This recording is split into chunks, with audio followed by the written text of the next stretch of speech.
Halo teman-teman, salam sehat selalu untuk kita semua. Salam sejahtera dengan saya, Bung Ropan.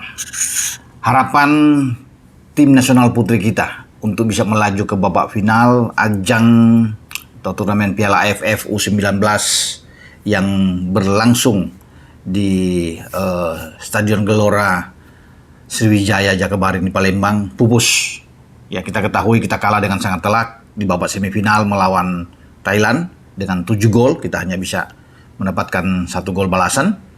Dan ini pertandingan yang bagi anak-anak memang sangat sulit ketika menghadapi tim dengan hanya 10 orang pemain sejak di menit-menit awal. Di saat wasit asal Vietnam, Litili ini memberikan kartu merah kepada penjaga gawang, Fanny, yang disinyalir oleh Litili itu mengambil ya dengan keras atau dengan sengaja salah satu pemain Thailand, ya, sehingga dia diusir. Dia tidak sebenarnya Fanny tidak bisa menerima ini. Pemain-pemain Indonesia memprotes kepada wasit asal Vietnam dengan hadiah kartu merah. Ya, dan kalau bisa melihat juga dari tayang ulang, ini masih bisa diperdebatkan. Ini bagaimana kartu merah yang mungkin kontroversial ya, karena tidak ada sentuhan keras yang dilakukan oleh Fanny terhadap pemain Thailand tersebut. Ya, bahkan tidak mengena kaki dari pemain tersebut yang hanya melompat ya, seakan-akan ada diving di sana, tapi wasit dikelabui dengan ini dan menghukum keras. Sehingga ini yang membuat wasit Eka Rudi Priambada ini mengambil sebuah keputusan untuk bisa merombak di sana, menarik salah satu pemain Maisura Alifa dan memasukkan penjaga gawang kedua, ya, Cecilia Putri untuk mengisi posisi Fanny yang di kartu merahkan. Ya, memang sangat sayang ketika bermain dengan 10 pemain kita sulit.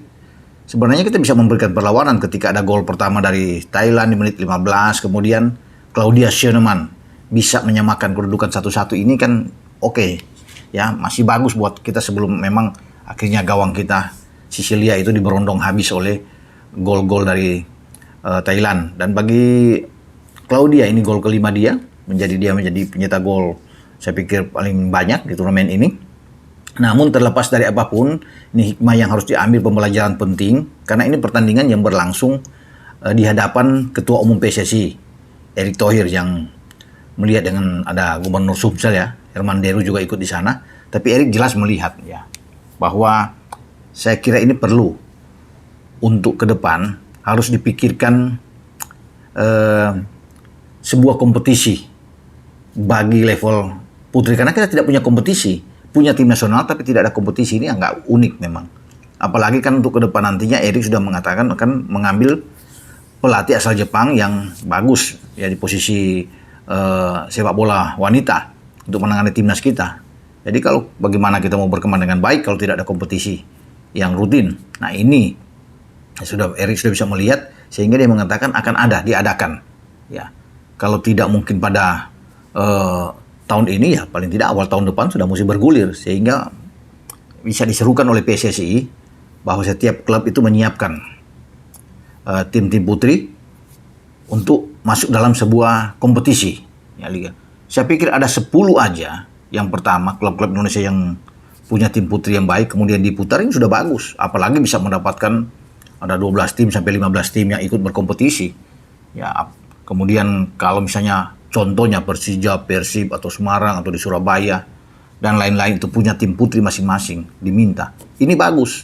Karena dari sebuah kompetisi inilah nantinya akan lahir pemain-pemain unggulan, pemain-pemain berbakat. Ya, tidak asal comot di mana-mana kalau tanpa kompetisi. Ya, ini akan sangat sulit bagi seorang pelatih. Ya, kita masih bersyukur bahwa sekarang kita bisa melihat ada adik-adik kita yang punya talenta bagus bermain sepak bola dan mereka bisa diorbitkan masuk ke tim nasional putri untuk di level senior. Apalagi kalau dengan pelatih Jepang sudah ada. Nah, inilah pentingnya sebuah ada wadah kompetisi ya, sehingga bergulir dengan baik yang rutin, dan setiap pelatih manapun bisa mendapatkan pemain-pemain sesuai dengan harapan. Dan kita sudah bisa melihat ya, Thailand sukses karena mereka punya kompetisi putri yang baik, sehingga kita harus bisa mencontohi ini ya, apapun itu. Namun terlepas dari apapun yang terjadi ya, dalam pertandingan Indonesia melawan Thailand, saya melihat bahwa sebenarnya tidak boleh dalam sebuah pertandingan Indonesia itu sama Thailand dipimpin oleh wasit dari Vietnam. Karena Vietnam punya kepentingan kan.